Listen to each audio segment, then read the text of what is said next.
სახელითა მამისაითა დadzისაითა და წმინდისა სულისაითა. დღეს თქვენ სიყვარულთან სულ საუბარია ისეთის სათნოების შესახებ, როგორიც არის ლოცვა.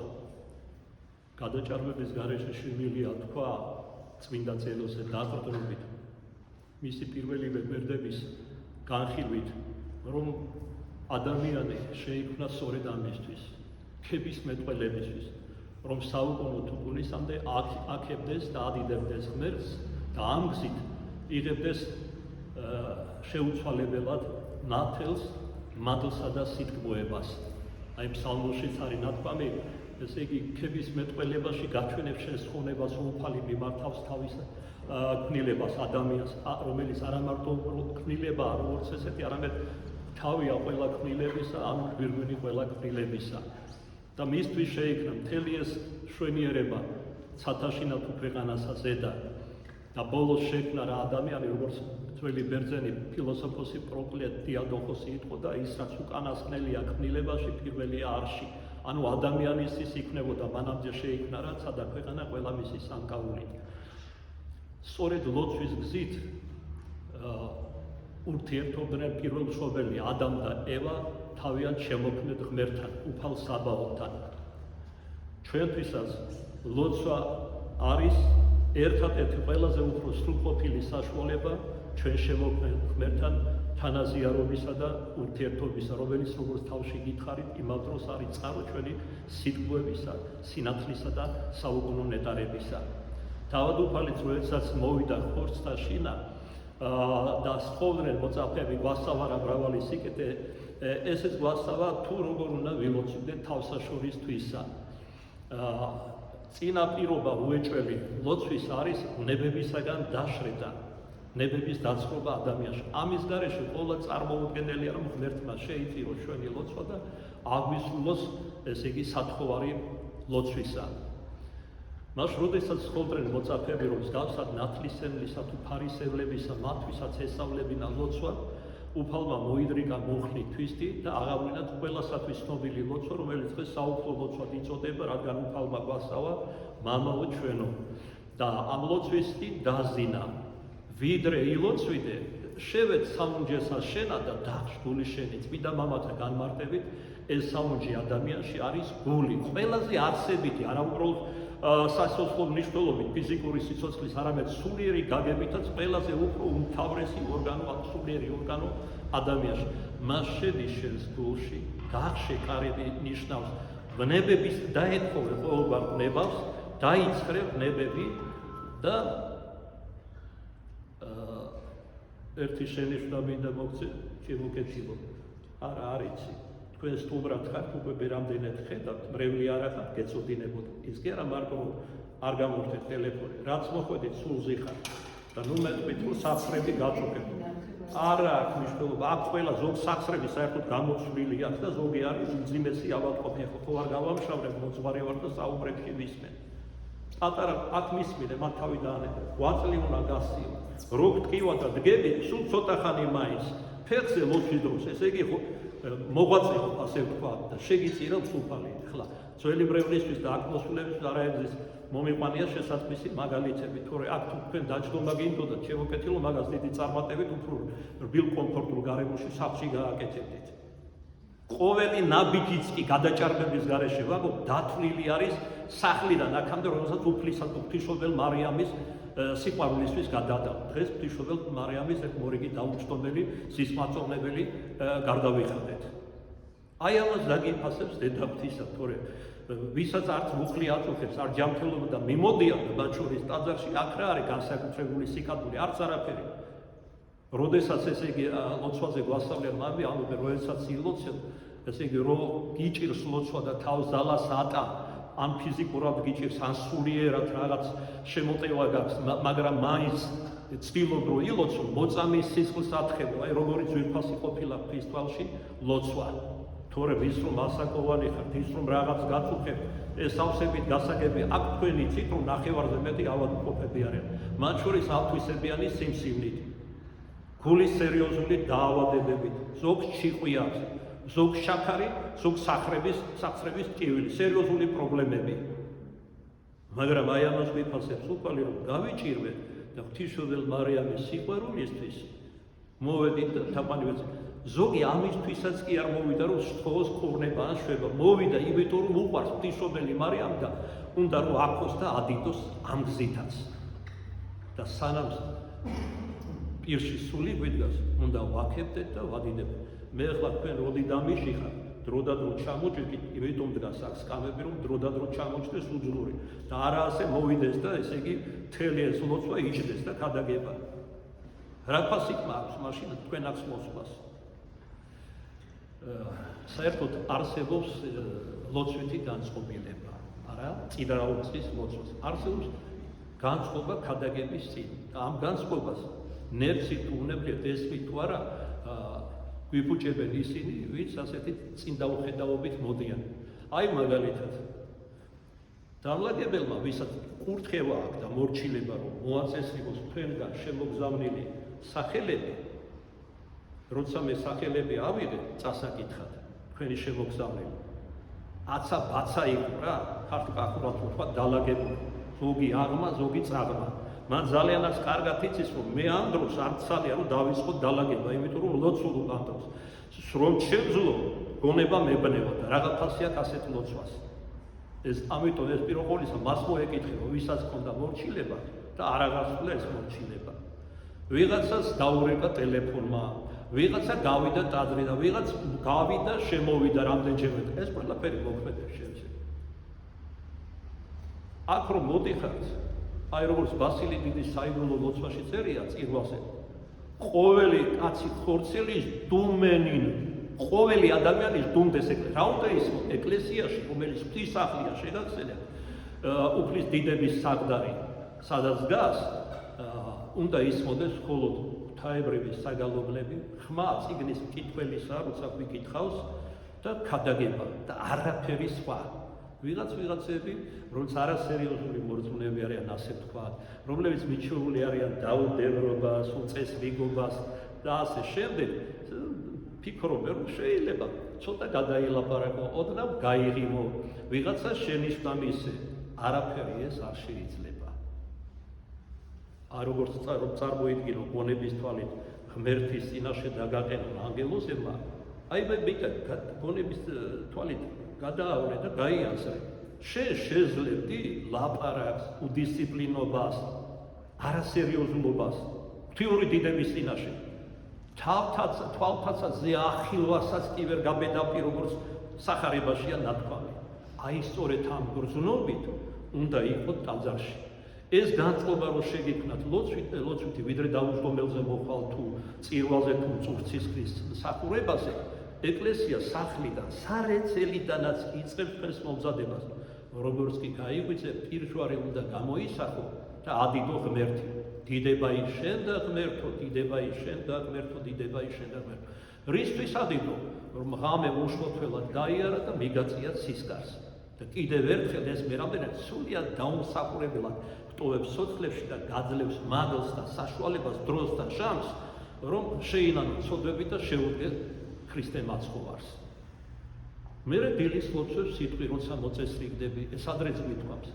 ზავრობის ლოცვას ვიდრე სახლიდან წამოხვალ ეკლესიაში ტაძარში შემოსვლის ლოცვას და ნახე რა ლოცვა შეგირჩია ფსალმუნებიდან შევიდე სახლსა შენსა შიშითა შენითა აი როგორ უნდა შემოვიდე ღვთის მოშიშება ყოველგვარი თავმდაბლობით ყოველგვარი კრძალვით ყოველგვარი რიდით ქრისტე მაცხოვრის მიმართ მერმე როცა ხატებთან მიდიხარ და ლოცვას ამბობ აქაც ბოლოს და ბოლოს ამ ქადაგებასაც დაუჯდომელი საგალობლის ლოცვა უძღოდა წინ და ეხლა თავად ქადაგება იქ წირვალზე და აქ ქადაგებისთვის მას გამზადებდათ ეკლესია და როცა თქვენ ეკლესიის ამ რჩევას არ ითვალისწინებთ და არ ადაგდებთ და მოდიხარ აფორიაქებულები, აღელვებულები, ანერვიულები, შეწუხებულები, როგორ თქვენ ამ პრობლემებით და განსაცდელებით, აქაც კი არ წყნარდებით, რომ ამ დაწყნარებულ გულში და მონანულ გულში ღმერთმა წყალობა მოიღოს.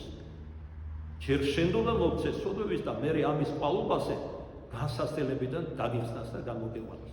ციროგორები ვართ 21 საუკუნის ქრისტიანები. ჩვენ გვინდა რომ არაფერი ეს დედა ეკლესიის ეს რჩევა დარიგებანი არ შევასრულოთ, მაგრამ ამავე დროს ვითხოვ. ზოგიერთი გაბრაზებულა კიდეც ღმერთზე, მე ხომ მომისმენია, აღარ მოვალ წილვაზე, არ მოვალ ღვთისახში და არაფერს არ შევასრულებ, რასაც ეკლესია გვასწავლის, თუ ეკლესია, ღმერთი გვასწავლის, თუ ეკლესიის, თუ წმინდა წერილის, თუ წმინდა მამათა მიერ. თქვენი დაკლებებით ეკლესიას არაფერი დააკლდება, მაგრამ თქვენ კი ბევრს დააკლდებით. და რა თავარია, ღმერთს დააკლდებით. და თუ ღმერთს დააკლდებით, მაშინ სად არის თქვენი ხსნა და გადარჩენა? თქვენ ცხონებაზეც აიღეთ ხელი, იცხოვრებთ ისე, როგორც ხორცი ითხოვს, შენ კი არა, საყვარელო ღვთივდიდებული პავლე ამბობს, ჩემს არსებაში განუწყვეტელი ბრძოლა ხორცს ანუ სხეულს და სულს. როგორც ესეთი სხეული კი არის, მიდრეკილებები აქვს, არაწმინდა. ჭამაც უნდა, სმათ უნდა, ნებიერად, გემოთ მოყარებით, ნაკროვანებით, მემთვრალეობაც. სულ რაღაცნაირ ნეტარებას ეძლევს და ყველა ეს ნეტარებანი სამშვილველის დონეა, პირუტყვის დონეა. და ადამიანი ამისთვის არ არის დაბადებული, მაპატია ცოტა უხეშად გეტყვი, ჩამოსვლას და ქუჩი გავიდეს. ის არის ღვთიური არსება, ის არის სულიერი არსება, ადამიანში არსებით, ყველაზე არსებით გონიერი სულია. არც სამშვილველი, არც ხორცი ანუ სხეული, არამედ გონიერი სული. ყველა ესენი დარჩებიან დედამიწაზე მიცვალებასთან ერთად. სული კი, რომელიც არსებით უკვდავი შექმნა უფალმა ღმერთმა, წარდგება თავისი შემოქმედი ღმერთის წინაშე. იქ ძალიან ბევრს ტირის ადამიანი, მოთქვამს, განისის, მახომ ნახა მიწიერი ცხოვრების შემდეგ საზვერეების, ანუ ეშმაკის საუფლო, ნახა უფლის საგდარი დიდების და 64 ჯოჯოხეთი. მეორმოცე დღეს დგება განსაჟელა და უკვე გასამართლებულია ყავს თავისი თავი, იცის რომ ღირსი არ არის 64-ის, არამედ ჯოჯოხეთს იმსახურებს, მაგრამ ტირის მოთქვამს და ყველაზე მეტად იმას განისის რომ ღმერთთან არ იქნება, ანუ 64-ში არ იქნება. ჯოჯოხეთში რომ იქნება, ამას კი არ განისის, რაც საოცარია პირდაპირ, არამედ 64-ს რო იქნება დაკლებული და უფალ ღმერთს წყაროს დაუღამებელს ეს სწორედ ამ 64-ისას. მიცვალებულები ვეღარაფერს ვერ შეცვლიან თავისთვის. აქედან თუ შეეწია დედა ეკლესია, რომელსაც ფეხებს ურტყავდა, ზურგს აქცევდა, არაფრად აგდებდა, არ ფორმალურად, ფარისებლურად, ლიქნელურად ექცეოდა და ფიქრობდა, რომ ღმერთს მოატყუებს, ღმერთი არ ტყუდება. მას ამ პატარა შენიშვნამ ერთგვარი კასკადი გამოიწია ამ ჟელობისა. ახლა მე მინდა მივუბრუნდეთ მთავარ სათქმეს. რაზედაც უნდა თქვენ სიყვარულთან საუბარია. მას ლოცვა არის უპირველესი, რისი უნარის და ნიჭის ღმერთმა მისცა ადამიანს. ჯერ კიდევ 64-ში. ღმერთმა ადამ და ევა შექმნა წმინდანებად, უცოდველები იყვნენ. და არა მარტო მათი სული იყო უცოდველი და დიდებით დაფარული, არამედ საერთოდ დიდებით დაფარული იყო, როგორც ხშირად გვითქვას, მათი სხეულიც კი. ამიტომ სხეული იყო უკვდავიც, ისევე როგორც სული. ვიდრე შესწოდებდა და როდესაც ღვთისნებას ევურჩა, თვითურჩულობაში ჩავარდა, მან დაკარგა ეს დიდება, აიღო მისი სხეულისგან. როგორც ლუციფერისაგან აიღო დიდება, მაგრამ ძალა დაუდოა, ასევე ადამიანის სხეულიდან აიღო დიდება, მაგრამ ამით სხეული გახდა მიწისაგან თიხისა მოზელილი, კვლავ გახდა მოკვდავი. რჩება და პება მიწაში და სული კი მიახლება უფალ ღმერთს. სამართლიან მსაჯულს ხაზს უსვამ. იქ არაფერს არ გაითვალისწინებს, არც წარმომავლობას, არც სისფერს, სისხლს, არც თანამდებობას, არც გვარიან შემოსავალს. ეს არაფერს არ ნიშნავს, ეს არის სკორე ღმერთის წინაშე. ის მიხედავს მხოლოდ გულს ადამიანის. ვის მიხედავ, კითხულობს უფალი, დაბალსა გულითა. აი რას მოკითხავს უფალი. თამდაბლობას, რომელსაც ახლავს სინანული, წუხილი ჩადენილი ცოდვების გამო და რომელიც 9 ნეტარებაში, რომელიც გული ახალი ათმის, როგორც ძველი ათმის არის 10 ცნება, პირველ ნეტარებად არის დასახელებული ქრისტე მაცხოვრისაგან. ამიტომ დღემუნდა უნდა ვეძიებდეთ სინანულის მიერ სიმდაბლეს, ანუ თამდაბლობას. ამის გარეშე არც ერთ სათროებას ფასი არ აქვს. აი რას ამბობს წმინდანთა შორის მამაი, ჩვენი ღვთისმეტყველთა შორის უდიდესი და უჭერვალესი გრიგოლ პალავა, რომელიც იყო ბასილევსი მეფის შთამომავალი, სამეფო კარზე არაჩვეულებრივი საერო განათლება მიიღო, უმაღლესი იმ დროისთვის, მერმე 18 წლის გადასახლდა ათონის თასზე და იქ მჭვრეტელ მამებთან მათ მორჩილებაში განვლო საკმაო ხანი და შეისწავლა ხელოვნება იესოს ლოცვისა და სათქმეებათა მოპოვებისა. იესოს ლოცვის არცი, მოკლედ ორ სიტყვაში რომ გითხრათ, აი რა არის როგორც მერჩევოსილი მამები გვასწავლიან. გონება ჩაიყვანო გულში, გამოკეტო და მარადიულ ამოოხრებს იესოს ლოცვას მიუძღვანებდე აღუვლენდე ღმერთს. ამას მოაქვს შინაგანი განათება, ენით აუწერელი სიხარული, ნეტარება, მაგრამ ეს მდგომარეობა მადლიანი შეიძლება ადამიანმა დაკარგოს თუ შესწოდებს. თუმცა დგება სულიერ ცხოვრებაში თუ სწორად მიემართება ღვთისაკენ ადამიანი, თუ სწორად აღვალს ამ სულიერი საფეხურებით სათქმეებათა კიბისა, რომ ადამიანი პრაქტიკულად აღარ სოდავს, ღმერთშემოსილი ხდება. უკვე დედამიწაზე არის თანასწორი ანგელოსთან. მოდით ყურადღებით მიუყრათ ხელი ლოცვის ხელოვნებაზე, რაც გვასწავლის გრიგოლ პალამა და არა მარტო ხელოვნებაზე, როგორც ესეთი და მის არსებ მნიშვნელობაზე, არამედ შედეგებზე, რომელიც მოაქვს განწმენდი გულის მიერ ლოცვას. ღვთიური ყოველივეზე მაღლა ამბობს წმინდა გრიგოლ პალამა, რასაც ადამიანი შეძლებს სახელდებდეს და განსაზღვრავდეს. ყოველივეზე რაზეც ძალუց აზროვნებს, მოუაზრებელია ღმერთის დიდება, ამას გვეუბნება. შეუდარებლად მაღლა დგა თავის კნილებასთან შედარებით. თუმცა ღვთისადმი ლოცვის გზით ადამიანი ღვთიურთან ერთდება, თანაზიარობაში არა ღმერთთან ვედრებისა და დიდების მეტყველების გზით. მართალია, ესე იგი შეუდარებლად მაღლა თავისი დიდებით ღმერთი, მაგრამ ადამიანი ისეთ არსებად შექმნა პოტენციურად, ანუ შესაძლებლობაში, რომ მადლის მიერ იგი შეიძლება მიუახლოვდეს, არა უბრალოდ მიუახლოვდეს ღმერთს, არამედ შეუერთდეს ღმერთს. და ღმერთი, რომელიც ბუნებით არის ღმერთი, ადამიანი გახადოს მადლით ღმერთი. ლოცვის ზალა მგდელმოქმედებს და ადამიანის სწრაფვა მიყავს ღმერთთან. ხედავთ ლოცვას რას ადარებს ლოცვის ზალა? მგდელმოქმედებას, ღვთისმსახურებას ამ სიტყვის მაღალი მნიშვნელობით. ეს არის ყველაზე არსებითი ღვთისმსახურება, ყველაზე არსებითი მგდელმოქმედება. და აი ამგვარ მგდელმოქმედებას ლოცვაში მიყავს ღმერთთან, აერთებს მასთან. ანუ ლოცვა აქ გამოდის გონიერ კნილებათა და ადამიანის მაშასადამე და მათ შემოქმედ შორის შემაერთებელ კვანძად. აქ გრიგოლ პალამა ამბობს სიტყვას კნილებათა, გონიერ კნილებათა. მე მინდოდა გადამეშალა კნილებათა და დამეწერა კნილებისა, მაგრამ შემდეგ გავიაზრე, რომ აქ მარტო ადამიანზე არ არის ლაპარაკი, მართალია ადამიანი ყველა კნილების გვირგვინია, მაგრამ მოიაზრება ყველა იძვრისი, ცოცხალი არსება. როგორ ისინიც ლოცულობენ, ღმერთს ადიდებენ, დიახ, და არაერთი მაგალითით არის დადასტურებული, დამოწმებული არათუ მხოლოდ წმინდა წერილიდან, არამედ დამოწმებულია ასევე წმინდა მამათა ცხოვრებიდან და ამა თუ იმ ადამიანის ცხოვრებიდანაც. თუ როგორ ადიდებდნენ ჭინჭველი დაწყებული და სპილოთი გასრულებული თავიანთ შემოქმედ ღმერთს. და ისინი დღემდე უფრო ღვთისმოშიშნი არიან და მოგვიყვანია შესაძყვისი მაგალითები, ვიდრე თავად ადამიანი, რომელიც მხოლოდ ერთი დააჯილდოვა გონიერი და უკვდავი სულით. და აი დავით მეფის ცხოვრებიდან ბოლოს და ბოლოს შეგახსენებ, ერთხელაც როცა ჩვეულებისაებრ ფსალმუნის ზეშთა გონება ჰქონდა და ფსალმუნის დაწერა სურდა, აღმოჩნდა, რომ შორი ახლოს სასახლისა გუბეში ბაყაყების ხედან და დაიწყეს ყიყინი ამ დროს და თქვენიც როგორი კაკოფონია ახლავს ბაყაყის ყიყის. კაკოფონია გაკულად არაკეთილხმოვანებას ნიშნავს.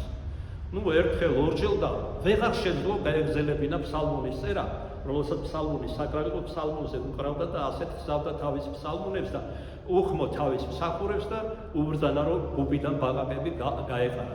ორჯერ და სამჯერ დაშირდა ბაყაყე, რომ ბაყაყები გაეყარა გუბიდან, რომელიც უკან ბრუნდებოდნენ. და ბოლოს ესე იგი ერთ-ერთი ბაყაყი სკუპ-სკუპით მოვიდა მასთან სასახლეში. ლამის ტოლფასია სასწაულისა და ადამიანური, ეს კი ნამდვილად სასწაულია, ადამიანური ენით უთხრა, დავით, რატომ ვიშლი ვაქოთ და ვადიდოთ ცისა და ქვეყნის შემოქმედი. აი სწორედ მაშინ დაწერა დავით მეფემ ცნობილი ფსალმუნი, ყოველი სული აქებდით უფალს. ესე იგი, ყოველი სული, რომელიც ღმერთმა შექმნა და არაფერი არ არის, არც ხილული, არც უხილავი რომ ღმერთს არ შეექმნას, აქებს ადიდებს ღმერთს და ადამიანია ერთადერთი, რომელიც საბოლოოდ აპოსტასიამდე ღვთისგან სრულ განდგომამდეც კი მივა, უარყოფს ღმერთს და ანტიქრისტეს სახით, რომელშიც ჩასახლებული იქნება 12 წლიდან სატანას სემს კაცობრიობა თაგვას. ეს იქნება ანტიქრისტეს ჭირიანი დღები, როგორც უფალმა უწოდა. ამაზე ბევრი ვისაუბრე, ამჯერად აღარას გეტყვით, რა ლოცვის არსა და შედეგებს ვიუბრუნდეთ. მას, ესე იგი, ლოცვა აქ გამოდის გონიერ ქმნილება და ადამიანის და ყოველი ქმნილების და მათ შემოქმედ შორის შემაერთებელ კვანძად. ეს აერთებდა ადამ და ევას შემოქმედ ღმერთმა. ეს დაგვაკავშირებს და შეგვაერთებს ლოცვამ ჩვენ შემოქმედ ღმერთთან. ამ კავშირის წინაპირობად, რომ ადამიანი დაუკავშირდეს ღმერთს და შეერთდეს მათთან, უეჭველად ჯერ არ იყოს მორწმუნის მიერ საკუთარი ვნებებისა და გულისწყმების გადალახვა. მოხდეს ამ ვნებების და გულისწყმების გადალახვა. ყოველი დაცემა, ისე როგორც ყოველი კეთილი საქმე, გულიდან იწყება. ამიტომ უფალი გვიბრძანებს, რომ ფხიზლები ვიყოთ. ერთ-ერთ შეგონებაში, კერძო შეგონებაში მოციქულებთან ამბობს, ფხიზლად იყავით და ილოცებდით. რადგან ხორცი უძლურია, რომ არ შეჰვარდეთ განსაცდელში, საჭიროა გონებრივი სიფხიზლე და საჭირო არის ლოცვა. მასშტაბამე გონება არის ძველი ძაღლი, რომ არაფერი არაწმინდა გულში არ შევიდეს, არაფერი არაწმინდა გულიდან არ ამოვიდეს და ლოცვა იყოს ღირსეული და ჭეშმარიტი და არა ფარისევლური და გულს გარეგანი. მას ჯერ არის იყოს მორწმუნის მიერ გადალახული ვნებები და გულისწყმები და ლოცვა აღსრულებული მხურვალე მობიერებითა და დაზაბული ლოცვით. ესე იგი საკუთარი ცოდვების უდიდესი განცდით, მობიერებით, სინანულით და დაძაბული ლოცვით მიიღწება კავშირი ღმერთთან. შეუძლებელია რომ ვნებიანი გონება ღმერთთან შეერთდეს. აი ადამიანს როგორც შეპყრობილი არის სხვა სიძვის ვნებით, ნაკროვანების, დროსტარების, მემხრალეობის და ასე ანგარების და სხვა, შეუძლებელია რომ მისი ლოცვა იყოს ჭეშმარიტი და ღმერთთან შემაერთებელი. გიეს რა ვნებებს მიწებებული ადამიანი გონება შესაძლებელია ლოცულობდეს გარეგანად, მაგრამ მიიღოს ღვთისწყალობა არ გამოვა. თუმცა რაც ამიტომ არის ნათქვამი ასეთებს ფსალმუში, სოდვილს ლოცვაც სოდვად შეერაცხავ. შენი ლოცვა იწყება გულის განწმენდით ვნებებისაგან. აი მერე და უკვე შეგიძლია ევედრებოდე უფალს და ადიდებდე მას. თუმცა რაც მეტად ისწრაფის ადამიანი განთავისუფლდეს ვნებებისაგან, რაც უფრო გამოსდის გულსმოდგინების გადალახვა, გულისწყმების გადალახვა, მით უფრო ძლიერ ნათლდება და შეიძენს წუხილ სოდვაზე. ესე იგი, უჩდება სინანული განს და თავისუფლად ორგვარი წუხილი არსებობს გვასავლიან წინა. ერთი წუხილი მიწიერზე მაგალითად რაღაცა დაკარგე ქონებიდან, რაღაცა ვერ მიიღე, თუმცა წყალობას ელოდი იქიდან. ეს არის წუხილი ამაოზე, მიწიერზე, ამ ქვეყნიურზე, მაგრამ არის წუხილი ჩადენილი ცოდვების გამო. ეს წუხილი, ეს სინანული ღმერთს თნავს, ანუ მოსწონს. ამ წუხილით იგი უზრუნველყოფს იმ წყალობის უსაფრთხო დათვას, რომელიც მას ღვთის სახელის მოწოდების შედეგად მიიღო. როდესაც ლოცვის ნაკობს იღებს ადამიანი, კარებს თუ ეყრდნობი, ორჯერ გატყდა ეგ. ვერ უნდა მიხვდე ამ ხელა ქალი, რომ მაგას რო ეყრდნობი, გატყდება ადრე თუ გვიან. ძალიან ძნელია 0 კლასში ასწავლიდე მრევლს და ძნელი ამავე დროს მაღალსულიერ საგნებზე ესაუბრებოდე. ეხლა ნუ მეტყვით მამა ღირსი ამ ქადაგებასთან იმ წვრილმანის მოტანა. წვრილმანი არაფერი არ არის ღმერთის წინაშე. მაგას როცა ადამიანი რაიმე ნიბს, რომელიც მოცემულია, არ უხილდება, უყაირათობა ქვია და ცოდვა თქვენ რომ იცოდეთ. ეს კარებები დამპრეულია რამდენჯერმე ასეთი ადამიანებისგან, დაუდებნობისგან. მე ეს ხო ეკლესიისა, ჩემი მაინც იყოს რა, კერძო საკუთრება. ღვთისა არის. რა თქმა უნდა გავაკეთებ ჩამტრეულსაც და დამტრეულსაც, გამოჩნდა ბოლოს და ბოლოს, მაგრამ ეს მეც როგორც წინამძღოლს და შენს როგორც მრევლს მოგეკითხება დაუდებრობა და უყაირათობა.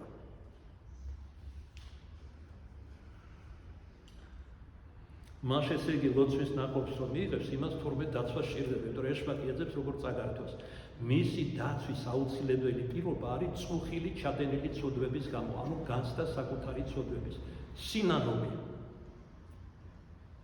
ხოლო როდესაც სული თავმდაბლობით გამტკიცდება ამ საქმიანობაში, მამებთან საქმობა ეწოდება ლოცვას, სულიერი საქმობა, მორწმუნე ადამიანის შინაგანი მდგომარეობა იწყებს სხვაგვარად ყოფას და რა ყოფას აღწევს სულიერს ლოცვის შედეგად, ამაზე ცოტა მოგვიანებით გვეტყვის წმინდა გრიგოლ პალამა. აღასრულებს რა ამგვარ სულიერ საქმობას, ანუ ლოცვას. ადამიანი გიეს თავის თავსა და ღმერთში და იგი ტკბება სულიერი გახარების შიგნით მომჩქეფარე წყაროსთვალით. ესე იგი თავად ხდება წყაროსთვალი თითქოს ამ სიხარულისა და ნეტარებისა და უფალმა ეს ერთი გავშიცხომ გამოთქვა, როცა მორწმუნე ადამიანი შეადარა წყაროსთვალებს. თუ კი ადამიანი ამ საქმობას აგრძელებს და მთელი ძალით ცდილობს ლამობს გასრისოს უნებიანი გულისწყლები, გონების ხედვით უახლოვდება ღმერთს. მაშინ იგი მისწდება იმას, რისი აღწერაც სიტყვებით შეუძლებელია.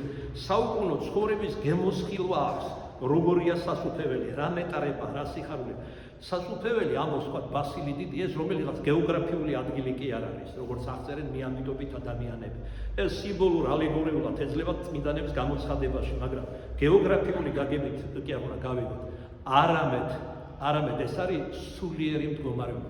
სასუფეველი ეს არის ნეტარი სულიერი მდგომარეობა. ამგვარ მდგომარეობაში იყვნენ ცოდვით დაცემამდე ადამ და ევა.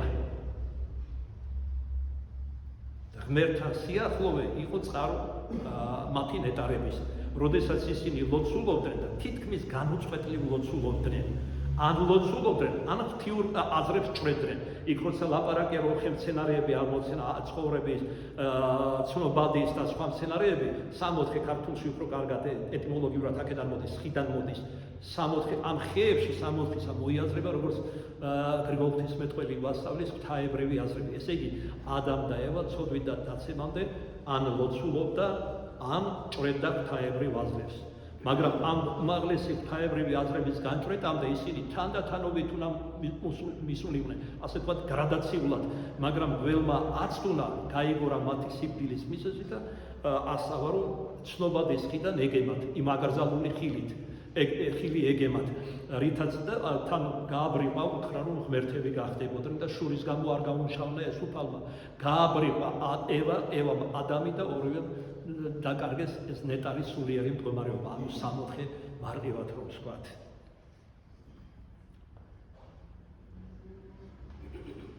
მაშინ როდესაც ამ სულიერ საქმობას, ლოცვას, გულის დაცვას, სინაულს, უხილს, ცოდვების გამდასხვა ეძლევა ადამიანი, სულიერ სხვაგვარი ანუ ზეციური ცხოვრების გემოსხილვა ეძლევა, რომლის გადმოცემა ამბობს გრიგოლ პალამა შეუძლებელია ვერც გრიგოლმა, ვერც ბასილი დიდმა, ვერც ათანასე დიდმა, ვერც ამბროსი მედიოლა, ვერც იოანე, ვერც გრიგოლ სხვა გრიგოლმა, ნოსელმა და ვერც ერთმა ღვთისმეტყველმა დიდმა მამამ ვერ შეძლო ამ სულიერი მდგომარეობის გადმოცემა. აი, მოვიგონოთ მაგალითად პავლე მოციქულის ცნობილი სიტყვები ერთ-ერთი ეპისტოლედან.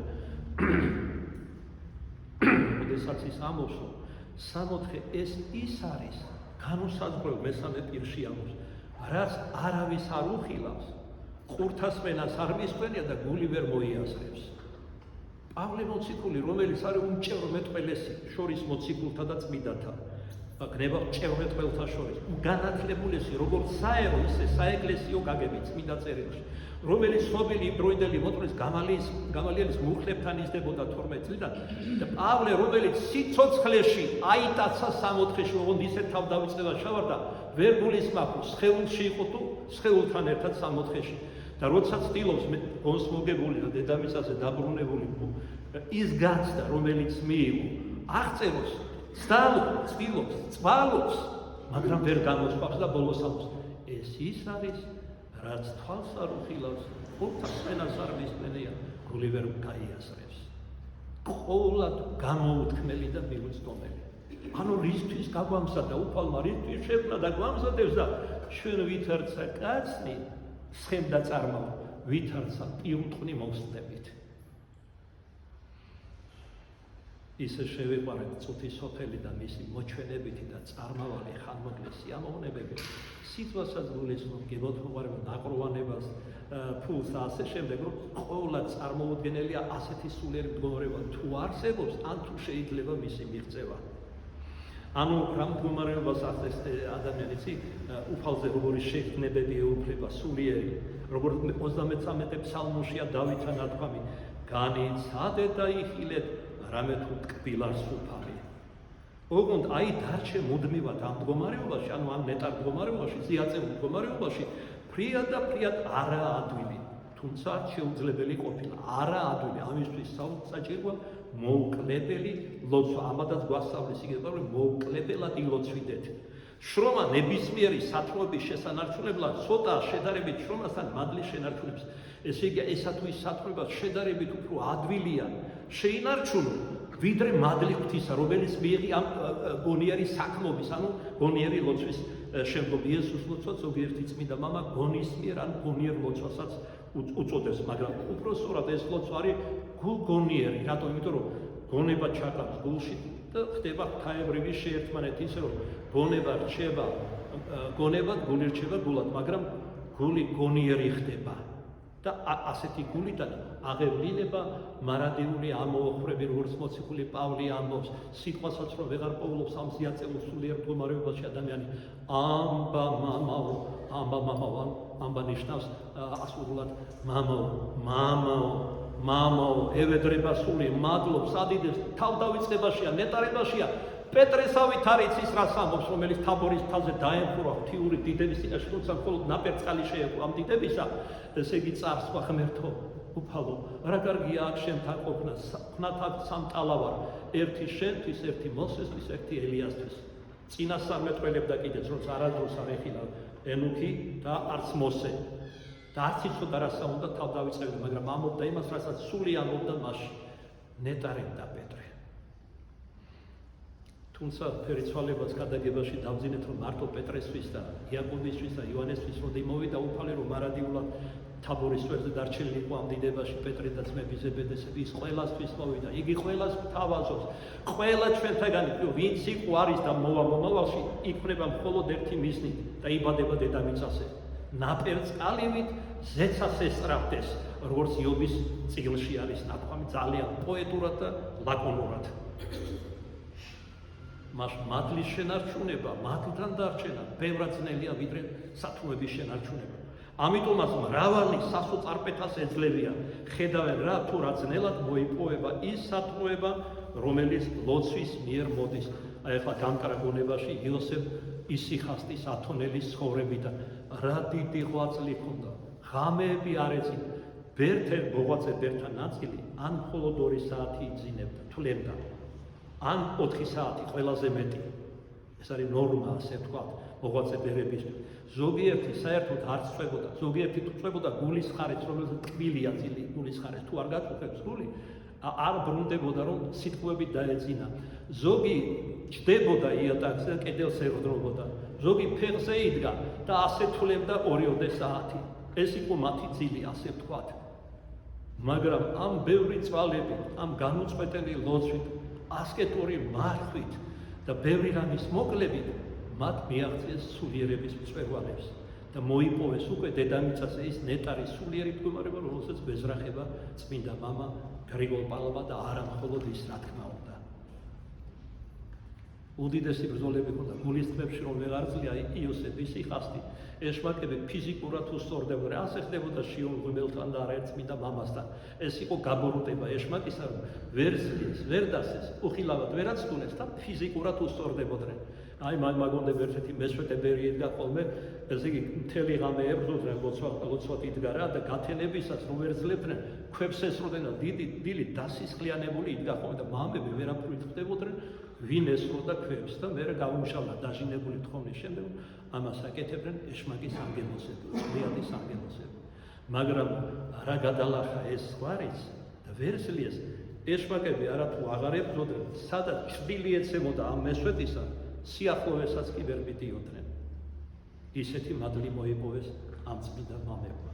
მაგრამ ეს ყველაფერი იმიტომ კი არ უნდა მოიპოვო, რომ ეშმაკები არ გეპარებოდნენ, არ მიახლოვდებოდნენ, ან ბრძოლები არ ქონდეს, ან თუნდაც ნეტარი მდგომარეობა მოიპო, ღმერთი უნდა გიყვარდეს. და როცა შენ ღმერთი გიყვარს, ყოველივე სითმე მისთვის. აი ეს შეყვარებული ხო ყოფილხარ? აღარ ჭამა გახსოვს, აღარ სმა. სულ ის მისი სახება გებლანდება თვალების ფერზე. ერთი ფრანგი პოეტისა არ იყოს. ბევრ რამეს იკლებ, რაც მას მოსო, ცდილობ იმას ასე ამოვო და მიუტანო.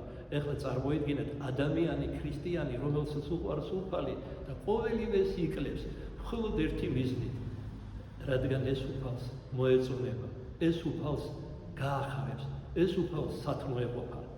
ეს არის როგორც ივანე კიბის აღწერა, ყველაზე მაღალი მწვერვალი. ბევრი ადამიანთაგან ნაწილი წოდებს და წუთისოფლებს სტოდებს სიკვდილის შიშით, ნაწილი ჯოჯოხეთის, ნაწილი ნეტარების, ანუ სასუფევლის სული და ძალზე ცოტა თავად ღმერთის სიყვარული და ეს ყველაზე მაღალი სულიერი საფეხურია სიყვარულის, ასე ვთქვათ.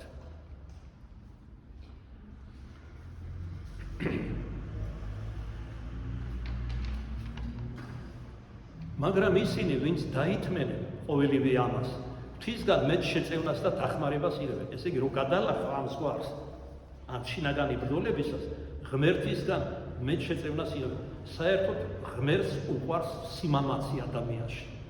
ლაჩრები სასუფეველში არ შედიან. დაეცი, წამოდექი. რამდენჯერაც არ უნდა დაეცი ამა თუ იმ ცოდვაში, იმდენჯერ უნდა წამოდგე და სინანულით და სასხუებით იმედით მიდიარებოდე ღვთისაგან. ასეთი ადამიანი, ანუ მებრძოლი ქრისტიანი უყვარს ღმერთს. მამა ღმერთის დევიზია, როგორც ერთი წმინდა მამა ამბობს, დედს ლიერმა გაიმარჯოს. აქ საქმის ჩაწყობით, დარეკმებით და ასე შემდეგ არავინ არ შევა სასუფეველში. მხოლოდ ის, ვინც იბრძვის დედა ეკლესიასთან ერთად. დიახ, ამ ეკლესიას ეწოდება მებრძოლი ეკლესია და ზეციურ ეკლესიას ეწოდება მედღესასწაული ეკლესია. ვერავინ შევა მედღესასწაული ეკლესიაში თუ არ იბრძოლებს მებრძოლ ეკლესიაში. როგორც უფალმა თქვა ერთ-ერთი გაბში ქადაგების შამს, ხოი კაცო, ვითარ, ხოი მოყვასო, ვითარ შემოხეთ, აქა რამე თუ სანადიმე სამოსელი არ აღმოსიეს. თეთრი სამოსელი არ ემოსა სანადიმე და უფალმა გარესნელში უბრძანა და გააძევს, ანუ ჯოჯოხეთში ანგელოზებს უბრძანა. ესე იგი, ეს სანადიმო სამოსელი, სიწმინდის სამოსელი, დედამიწაზევე უნდა შეიმოსოს ადამიანმა. ასე არ იქნება, რომ ცოდვილი წახვიდე, განგბანო თუნდაც მადლით და შეხვიდეს სასუფეველში. აგეთ ასეთი რამე არ ხდება. აქ იწყება დედამიწაზე ჩვენი განხრთობა, ჩვენი ცხონება და არ სრულდება იგი, ეს განდიდება არ სრულდება სასუფეველში. რატო? იმიტომ რომ ღმერთი არის შემოუწერელი. ადამიანი იღებს ღმერთისგან, ღმერთი გარეშე შემოუწერელია. ვერასდროს ვერ ჩასწვდება ღმერთს, თუმცა მას დაემსგავსება ადამიანი, მაგრამ ნეტარებაზე მიემატება მადლი მადლზე, თუ კი იგი ისწრაფის და ბუნებითად ისეთია მისი უკდავესული შეფრილი, რომ ის უნდა ისწრაფდეს თავისი შემოქმედისკენ. აი მაგრამ და ამას შეიძლება შევადაროთ ერთგვარად დედაშვილობის სიყვარული. ეს არის ბუნებითი სიყვარული, ამას არ ასწავლიან. დაბადებიდან, მუცლიდან შეიძლება გადაჭარბების გარეშე ითქვას, რომ შვილს ვიდრე თუნდაც როცა ნაყოფია, უყვარს თავისი დედა. ესეთი მაგალითია კვირიკე, ყრმა კვირიკე, რომელიც აწამეს. დედას რომ აწამეს, წარმოიდგინე პატარა ყრმა იყო, ჟალათმა დაიშვა ლამაზი ბავშვი ჰაბიტუსი და ეთერებოდა და ამ დროს ეს ჟალი მისი ბრძანებით დედას დაანჯავდა. და ესე იგი არ მოიხიბლა მისი პირფერობით და მოფერებით, ხელზე უკბინა წარეთ ყრმა და ესე იგი ქვაფენილზე დაანარცხა და ტვინი დასთხია კვირიკე. დედის სიყვარულს შეეწირა. დღევანდელი ქართველებისთვის და ზოგიერთი ქრისტიანისთვისაც კი ძნელად გასაგები მაგალითია დედაშვილების სიყვარული. საკუთარ დედას არათუ აგინებენ, ამწარებენ, სიცოცხლეში ჯოჯოხეთში ჩადავთ. ხელითაც კი ეხებიან. აი ადამიანი, რომელიც არის მემთვრალე, შეუნანებელი, არის ნარკომანი, ამა თუ მანკიერებას დაწაფებული, თქვათ მეძაობას, სქესობრივ უკუღმართობას თუ სხვა. აი ესენი არიან ზეციური მშობლის ღმერთის გამამწარებლები. ეს ამაოდ არ ჩაუles. დიახ, ასეთებსაც და პირობოლის ასეთებს ტოვებს სიცოცხლეში, ეგების სინანული აჩვენებდა შენდობა მიიღო ნახვედი დამიწასებისაგან, რადგან იქ უკვე აღარაფერი არ გამოსწორებულა. აქ იგულისხმება ახლა ქონებაში მოსდა ფსევდო ღვთისმეტყველები ამბობენ, წვალებლობას ქადაგებს მამა არჩილი, რომ იქ არაფერი ეშველება და მე რას გულისხმობ, რასაც დასწესა იმას მოიგი. ერთადერთ შენ ვეღარ უშველი ვერაფრით შეთავს. ერთადერთი წმინდა ეკლესიიდან თუ შეგაწევენ ლოცვებს განსაკუთრებით უსისხლოს ხერხლის შეწირვის ჟამს და მოწყალების საქმეებით. რომელმაც თუ ჯოჯოხეთში დაგადგინა მეორე თვალსაჩინო იქ იქნება ადამიანი, მაგრამ თუ ეკლესია შუა მდგომობს და ეს ადამიანს გულშემატკივრობს სხვა მოწყალები და სხვა, მას უსწობო ხდება სატანჩველი. მაგრამ ეს არ ნიშნავს, რომ მეორე თვალსაჩინო გადაყვანილი იქნება სამოთხეში. შესაძლებელია მეორე მოსვლის დროს, როცა თავიდან კი არ განიხილება თვითონული ადამიანის მიერ განვლილი ცხოვრების გზა, არამედ რა ლოცვების და შუამდგომლობანი შეაწია წმინდა ეკლესიამ, ის იქნება მოგონებული სამართლიანი ღმერთის წინაშე და ამ იზლით ღმერთმა შესაძლებელია შედარებით ნაკლებ სატანჯველში დატოვოს ადამიანი, არ შესაძლოა სულაც სატანჯველი და სამოთხეში გადაიყვანოს. მაგრამ არ შეიძლება ყოველ სიტყვას ჩაუღრმავდეთ და ასე შემდეგ არიქა რომელიღაც ფსევდო ღვთისმეტყველება რამე კრიტიკა ხელს გამოუთქვია. აი მაგალითად ეს მითხრეს მე ამ კითხულობ ამ ნაგავს და ერთ-ერთმა მორწმუნემ სხვამრევლიდან არის გამომიგზავნა რომ აი ესეთი რამე დაწერაო მივხვდი რომ ეს სემინარი აკადემიის დამთავრებული ამათ აქვს პრეტენზიები რომ არიან დიდი ღვთისმეტყველები რა და მღვდლებს ზევით იღერებენ თავს და თვით წმინდა ამბებსაც კი განიკითხავენ თქვენ წარმოიდგინეთ. აი მაგალითად ესეთი მსჯელობა იყო დაახლოებით თვენახევრის წინ ერთ-ერთ ქადაგებაში სადაც წმინდა ზიარებაზე იყო საუბარი. გასაოცარი სასწაული მოხდა მეთქი ლანჩადოში იტალიის ერთ-ერთი ქალაქია საეკლესიო მუზეუმში ინახება უხრწნელი წმინდა ზიარება ქრისტეს ყოვლადწმინდა ხორცი და სისხლი. კერძოდ რა ერთ-ერთი მდელი ამ ქალაქში წირვას ატარებდა, მაგრამ წირვის დროს დაეჭდა სინამდვილეში ხდება თუ არა წინადადების სვენის ნაკურთხი პურისა და სისხლისფერი ღვინის გარდასახვა სული წმინდის მოქმედებიდან სიმბოლურ ალეგორიული სამუდელსახურ მოქმედებებით ქრისტეს ყოვლადწმინდა და როცა დაეჭდება მოდელი ამაზე შულის კანონის მიხედვით ის მოდელი უნდა განაყენონ მუდლობიდან სამუდამოდ ყველაზე არსებითი არსად ეს ღმერთის უარყოფის ტოლფასია და ამ დღეს დაეწყო ეს ბრძოლები და განსხვავდა ამ დროს სწორედ მის დასარწმუნებლად წინადადების ღვინმა მიიღო ხორცისა და სისხლის სახე. ნუ ეს თანამსახურმა მღვდლებმაც ნახეს, დიაკონმაც, მონათეებმა საკუთრება სახურება და ეს და მივიდა ეპისკოპოსის ყურამდე და გაყენებული იქნა მღვდლობიდან. ჟულის კანონის მიხედვით ამის შემდეგ წმინდა ზიარება წმინდა ქვაზე უნდა დაიწყოს. იქიდან არავინ აღარ უნდა ეზიაროს, რომელზეც დაეჭდა მოდელი. არამედ ერთი ქვა იყო, რომელსაც წმინდას უწოდებდნენ, რომელიც ტაძარში ინახებოდა და ამ ქვაზე წვავდნენ მაგალითად წამწამი ჩაუვარდა ადამიანს წმინდა ბარძებში, რომელიც უკვე ქრისტეს სისხლად არის გარდასახული. ადამიანს არ შეუძლია წამწამი მიიღოს. ამან უკაცრავად შეიძლება გულისრევის შეგრძნება გამოიწვიოს და ამოიღოს მთელი ზიარება, რაც დიდი შეურაცხყოფაა ამ უდიდესი სიწმინდისა. ამიტომ ეს წამწამი უნდა ამოღებული იქნას, დაიწრიტოს ბარძიმში, შემდეგ წმინდა ქვაზე დაიწვას და მდინარეში იქნას ჩაშვებული. რატომღაც ახლა გამეხიმა და ვიტყვი რომ ისეთი დაბინძურებულია ფეკალიები და ქარხანა ფაბრიკების მთელი ეს ნაშთები ჩადის მდინარეში უკვე ეჭვიც კი გიჩნდება ჩაუშვა თუ არა ასეთ მდინარეში, მაგრამ მდინარე რომ მიდის თავისებურად მაინც იწმინდება, ამიტომ დასაშვებია ჩაუსვა. მაგალითად ანტიოქიის ეკლესიაში რატომღაც ამ წესს და ბრძანებას კანონის არ მისდევენ და მიწაში ფლავენ ასეთ შემთხვევაში. რაც ჩვენ უფრო მეუღებლად მიგვაჩნია. ერთი სიტყვით ამის შემდეგ ეპისკოპოსმა ბრძანა და ეს ზიარება კი არ დაწვეს როგორც ჟულის კანონი უბრძანებდა, არამედ საეკლესიო მუზეუმში წაიღეს თვალსაჩინოებისთვის მორწმუნეთა და უწმუნოთა დასაფიქრებლად. გამოხდა საუკუნეები გავიდა, ჟამი გამოხდა და აი მე-20 საუკუნეში როცა დაწინაურდა მეცნიერება, მათ შორის სამედიცინო მეცნიერება, მეცნიერთა ერთმა ნაწილმა ჯგუფმა გადაწყვიტა რომ ექსპერტი შეეტარებინათ წმინდა ზიარებისთვის ეპისკოპოსისგან მიიღეს ნებართვა, ჩაუტარეს და რა აღმოჩნდა? ადამიანის გულის ქსოვილია. ამით მაშინ იმ ხადაგებაში თქვა, როგორ უყვარს უფალს ადამიანი, რომ არა მარტო თავის თავს თავაზობს, როგორც ეს ყველაზე ძვირფას პირველ ყოვლისა გულს. ამ საუბრის შესავალში თქვით, რომ გული არის არა მარტო მნიშვნელოვანი ბიოლოგიური ორგანო ადამიანისთვის სასიცოცხლო აუცილებელი, არამედ სულიერი ცხოვრების უმთავრესი და უმწვერვალესი, ახლა თქვენ გონება მხოლოდ ძველი ძაღლია გულის ამოს არსენი დიდი. ერთი სიტყვით აი ნახეთ მეთქი როგორ უყარს ყველაზე ძვირფას გულს თავაზობს ადამიანს. და ახლა ეს ვითომ ღვთისმეტყველი აკრიტიკებს და ამბობს, ირონიით ლაპარაკობს. მიუხედავად ჭალებში გამოცდილი მოდელი რომ არის, 45 წელია მოდელი.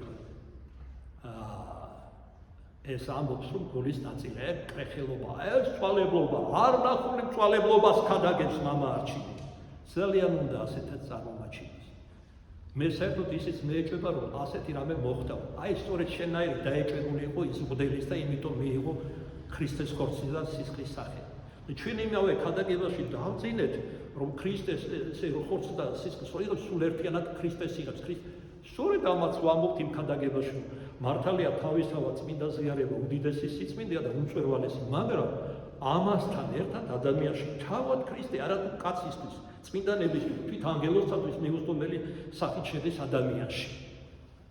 გარდა მაგისა, ესე იგი მე და ვკითხო ასეთ ღვთისმეტყველებს. ეს თუ ქრისტეს ხორცი და სისხლი და ჭეშმარიტად ასია და ამბობს, რომ სულ ერთიანად მისი სხეულია, სულ ერთიან სხეულში გული არ მოიაზრება. თუ მოიაზრება, რა თქმა უნდა მოიაზრება, პირობოლის ეს არის უმთავრესი ორგანო, ასეც და ისეც. რა თქმა უნდა, ამით ამ გამოცხადებით, რომელიც ღვთისგან არის და არა ასეთი ფარისეველი ღვთისმეტყველებისგან, უფალი ამბობს, რომ ყველაზე ძვირფას გთავაზობ თქვენ. გულსაც გთავაზობთ, თელს შენს ნასხამს. თავაზობთ შენს სისხლს, რომელსაც ვატყობ, და ხორცს, რომელსაც გამსტეხ გოლგოთის თხემზე. ისე რომ ადამიანში სულ ერთიანად შედის უფალი ჩვენი იესო ქრისტე. ოღონდ ამისი ახსნა ვერც ადამიანს, ვერც წმინდანს, ვერც ანგელოს ვერ ხელეწიფების არ შეუძლიათ. ამიტომ ქვია მიუწვდომელი საიდუმლოება. და ესეთ შედარებას აკეთებენ მამები, რომ როგორ არის ერთდროულად ყველგან ამდენ ეკლესიაში წირვები ტარდება. აი სარკეში მზე აირეკლება, მაგრამ თუ დაამშვებს სარკეს, ყველა ნათელში აირეკლება მზე. რა დამკამრა უნდა მზე, არა იგივე დარჩა, მაგრამ ყველა ნამტვრებში და ნამსხვრებში თვით პაწაწაში კი ჩანს მზე. მიუხედავად ამისა, და თუ ეს შესაძლებელია მატერიალური საგნისთვის, გან არა შეუძლებელია ქრისტესთვის, რომელიც ყოველგან არის და ყოველსავე აღავსებს მადლითა თვისითა.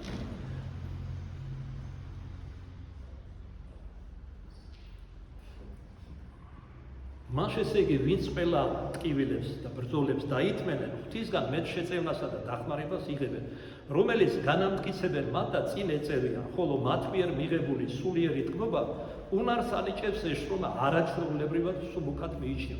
ანუ ერთხანს არის ბრძოლა და მერე სიხარული მოაქვს ამ ბრძოლას. სიამე მოაქვს, სიმშვიდე მოაქვს და სულ ასეთ ღვაწლში იყო. ლოცვისთვის ბრძოლა ამ ადამიანებში ანგელოზურ თვისებებს აღზარდებს, რომელიც უხორცო ძალიან არიან.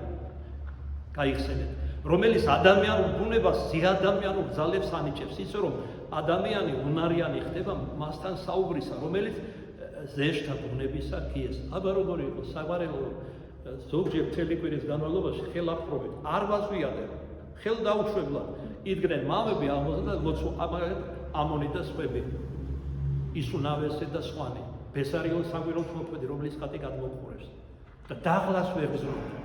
თუმცა იღლებოდნენ მათი მორჩილები და მოწაფეები, რომ ასეთი სულიერებისთვის მათ არ მიაღწიათ შენ. მათში ხორცი ჯერ კიდევ მეტისმეტად შეიგრძნობოდა. და ასეთი მამების ღვაწლში თითქოს სხეულიც კი უკვე გაუჩინარებული იყო და ერთი მხოლოდ სული იყვნენ ანგელოზები. ამიტომაც ადარებენ წმინდა მამებს ანგელოზებს. თითქოს უხორცო ძალი იყვნენ.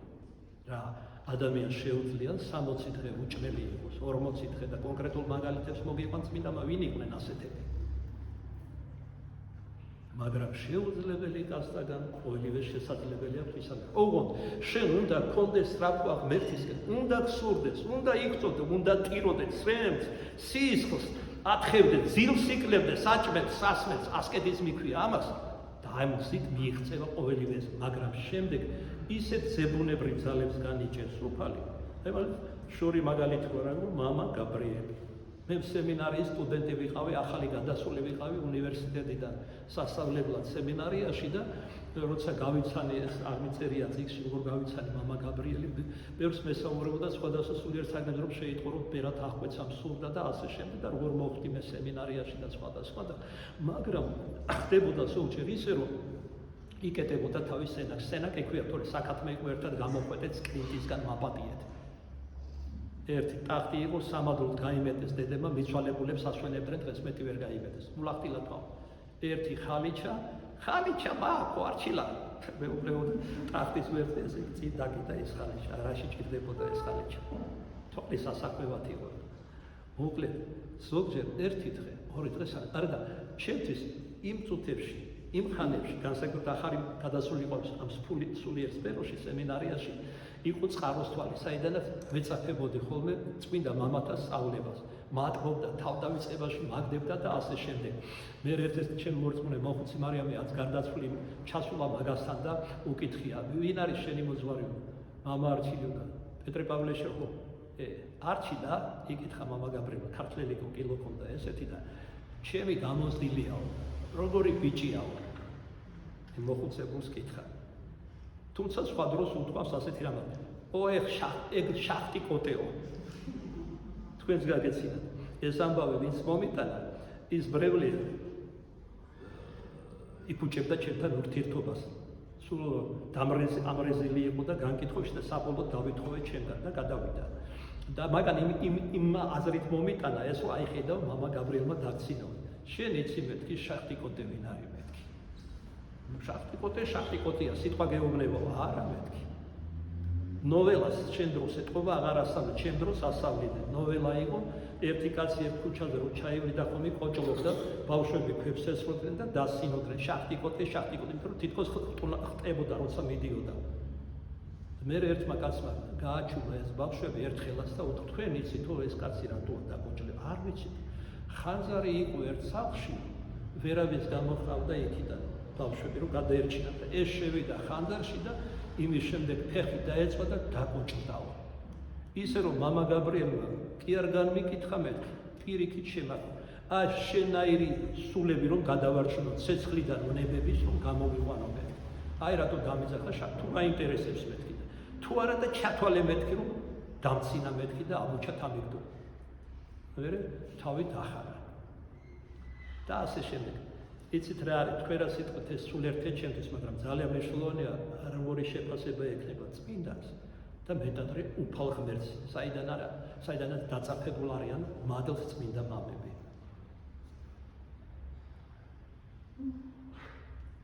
ადამიანებს, რომელნიც ლოცვას მიენებებიან, ხოლო მით უფრო განუწყვეტლივ ერთმარხლოვან ლოცვას, უფალო იესო ქრისტე, ზეოღვთისაო, შენი წყალე მე ენიჭებათ ღრმა შინაგანი მშვიდობა და განწმენდა. მშვიდობაც და იმავდროს განწმენდაც. სული ხომ არაერთ, არამედ მრავალ ძალას ფლობს. თუ კი მას, ანუ სულს რაიმე დაცემა შეემთხვევა, მაშინ იგი ბოროტებისაგან სულერთიანად ტალახში ამოსული ხდება.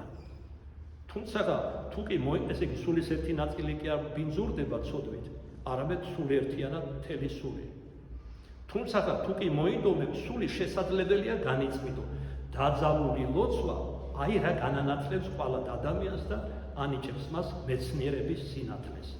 ამ საქმობისთვის აი რა იქნება აუცილებელი წინაპირობა. ესე იგი ასეთი ლოცვა რომ შეძლო წინაპირობა რა არის აუცილებელი. ადამიანი არა სიტყვით, არამედ საქმით უნდა ავლენდეს, ანუ აჩენდეს თავს ცოდვილად და არაწმინდად. არიან ფარისევლები და სულად დიდი ცოდვილი მამა გაბრიელთანაც ბევრს იქებდა თავს ესათვის მართლა ცოდვილი ადამიანი და ყველაზე დიდი ცოდვილი ვარ და მამა გაბრიელმა შეისხა. შენ რა იცი რომ ყველაზე დიდი ცოდვილი საიდან იცი რომ მაგრამ მე არა ვარ შენზე მეტი ცოდვილი. იციო ჩემი ცხოვრება არა. ხო და არ თქვა ფარისეველი მეორეთ ასეთი რა. უნდა თქვა და ასე უნდა წამდეს და გულით აღიარებდა რომ ხარ დიდად ცოდვილი, მაგრამ თქვა რომ ყველაზე ცოდვილი ეს მხოლოდ აპარტამნების ნიშანია. მას აი რა არის აუცილებელი წინაპირობა. ადამიანი არა სიტყვით, არამედ საქმით უნდა ავლენდეს თავს ცოდვილად და არაწმინდად. თუ კი ეს პირობა არ სრულდება, მაშინ მლოცველი ხიბლში ვარდება და თავს იმაღლებს რა, კარს იმას უდევს, რომელსაც მუდამ სწადია ჩვენი მოხიბლა, ანუ ეშმაკს. ხიბლისაგან მოვიღოთ დაცული, აუცილებელია სინანული ჰქონდეს განს და საკუთარი ცოდვების და ფარისეულურად კი არა, ხვის გასაგონად დასახა. ჩვენს გულში უნდა გჯეროდეს, რომ ასეთები ვართ. იმიტომ რომ მეორე ხრივარი თავის დაბრმავება. ასეთი ადამიანი მართლაც ვეღარ ხედავს მერე საკუთარ ცოდვებს. სულ რომ განიკითხავს სხვას და თავს იქებს. საბოლოოდ მონადირებული ხდება ეშმაკისგან და თქვენ იცით, რომ არასწორი ლოცვით, ამგვარი ლოცვით, ამ წინაპირობის გარეშე ადამიანი შეიძლება ფსიქიურ აშლილობამდეც კი მივიდეს. ამიტომ იესოს ლოცვას ისეთი ჩაღრმავებით, როგორც წმინდა მამები ვასწავლია, არ გვირჩევენ ეს წმინდა მამები გამოცდილი სულიერი ხელმძღვანელის გარეშე. ჩვენ მრევლშიც იყო 1-2 ასეთი და მივიდნენ სწორედ სულიერ აშლილობამდე. არის მინდეს ჩვენი მეოთხარი გარეგანათი ლოცვი, ანუ გულითი ლოცვი, მაგრამ აი რა წესებია თქვა გარეგანიას დაბალ სკამზე უნდა დაჯდე, თავი უნდა დახარო, ოდნავ დაადო მკერდს ნიკაბი. გონების თვალით უნდა მოძებნოს სად არის გული. და დაიწყო ლოცვა, ეცადე გოლებიდან გულში ჩაიყვანო. სუნთქვასაც აკონტროლებენ ამ დროს. თქვათ იესოს ლოცვის ერთი ნაწილი ეძღვნება ჩასუნთქვას, მეორე ამოსუნთქვას. ადამიანი, რომელიც გამოუცდელია ამგვარი ლოცვით, შეიძლება ფსიქიურ დაავადებამდე მივიდეს. ამიტომ მან ამგვარად არ უნდა ილოცოს. მე საქართველოში დღეს არ მეგონება შეიძლება არიან, რომ მე არ მეგონება, ვინც იცის იესოს ლოცვა.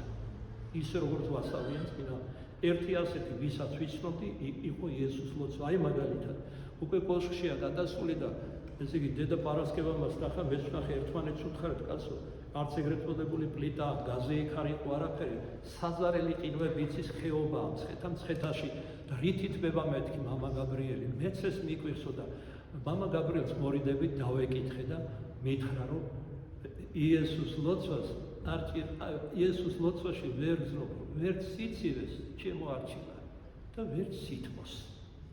და საიდან იცი მეთქი ეს?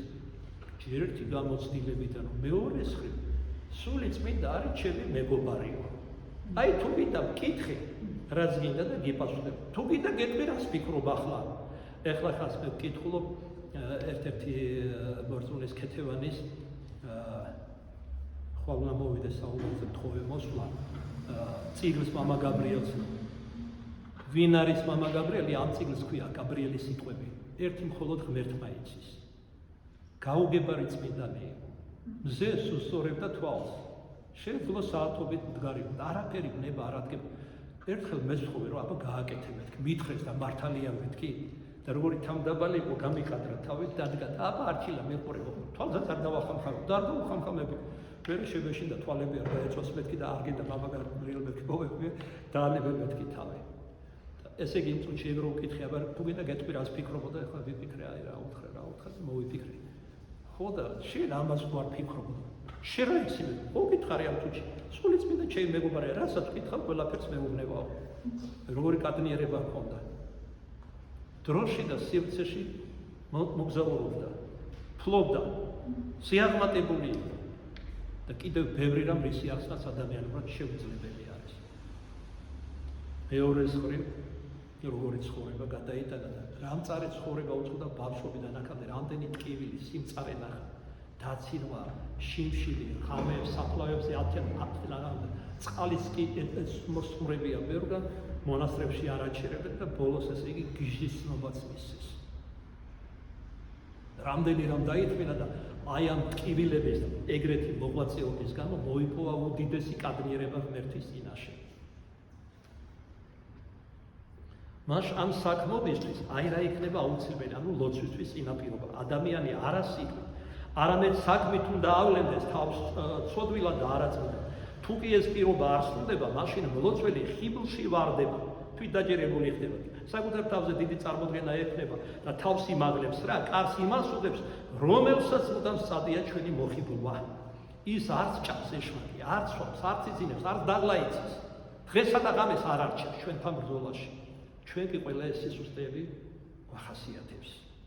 ამიტომაც გვიანდელ და უფალმა ხიზლად იყავით და ილოცვიდეთ, რომ განსაცდელში არ შევარდეთ. ხოლო თუ კი მორწმუნე ადამიანმა უწყის თავისი გულის არაწმიდება, მაშინ თავის ამაღლება, ანუ ზვაუბრობა, მას არასოდეს დაეუფლება, მოხდება სულიად საწინააღმდეგო. მისი არაწმიდება დაეხმარება მას წარმატებას მიაღწიოს თავმდაბლობაში.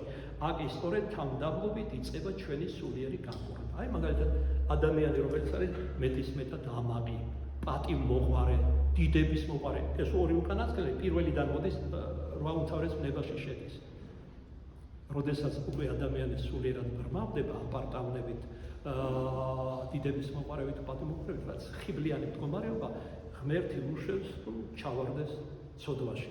შემდეგ ამ ცოდვაზე იგებენ სხვები და უწყებენ გაკიცხვას და დაცინვას. ეს მისთვის არის მომაკვდინებელი, რადგან პატივმოყვარია, პატივს ეძებს სხვებისგან და დიდებას ეძებს, როგორც უფალმა დანანებით გამოთქვამს სალონებში წინასწარმეტყველებით, პატივსა და დიდებას მოიღებენ ადამიანები ერთმანეთისგან და ჩემს დიდებას, ღვთიურ დიდებას, ნეტარ დიდებას არავინ ეძებსო. დანანებით არის თითქოს ნათქვამი ღვთისაგან ჩვენზე ადამიანებზე. მიუშვებს ღმერთი ცოდვაზე, შემდეგ ადამიანს ეხილება სულიერი თვალები, ამდენი დაცინვის და გაკიცხვის შემდგომ ხედავს, რომ სულიად ამაო საგნებით იყო გატაცებულები, რომ ყოველი კაცი ცუდა ამაოა და მისი პატივი და დიდება რაღა უნდა იყოს. და იწყებს სინანულს და როცა ის ტირის და ვარდება სინანულში, ღმერთს ის მოსვავს და მერე პირიქით მადლს აძლევს და ანგელოს უახლოებს, რომ ამ უყედან და თიხიდან წამოაყენოს და დაუღალებელი მზის შუქზე გაიყვანოს, ანუ მადლში შეიყვანოს. მისი მას არაწმიდება დაეხმარება მას წარმატებას მიაღწიოს თავმდაბლობაში. აქ სწორედ თავმდაბლობით იწყება ჩვენი სულიერი განკურნება. ეწევა რა ამგვარ ბრძოლას ადამიანი თანდათანობით აღწევს უცვალებელ სიწმინდეს გულისა და გონებისა. ეს სიწმინდე ასევე მიუღწეველი დარჩებოდა ადამიანისათვის თუ არა შეუპოვარი ვარჯიში ლოცვით საქმიანობაში. და აქ ჩემ გონებაში იფეთქა ერთ-ერთმა ადგილმა ძველი ჩინური ფილოსოფიიდან სტუდენტობისას ძალიან მიყვარდა და ეხლაც, თუმცა აღარ ვკითხულობ, ეს ფილოსოფია არის სიბრძნისმეტყველება, არის უკვე წმინდა მამათა თივშთაგონებული თხზულებები, ასეთი ადგილი მაგონდება ძველი ჩინური ფილოსოფიური სწავლებიდან. მუნი ქვია ბრძენს ინდურ ენაზე, სანსკრიტის ენაზე. მუნი მართალია დედამიწაზე რჩება გვამით, მაგრამ სულით ღმერთს მიახლება. წმინდანების მართალია ხორცით დედამიწაზე იყვნენ, მაგრამ არსებითად ისინი ღმერთში იყვნენ და ღმერთი მათში იყო, რომელსა მხოლოსა ქრისტე ღმერთსა ჩვენსა ჩვენის ყოველი დიდება, სიტყვება და პატივისცემა თანა მამით და სული წმინდით აზდა ბარადის და უკუნითი გულისამდე. ამენ.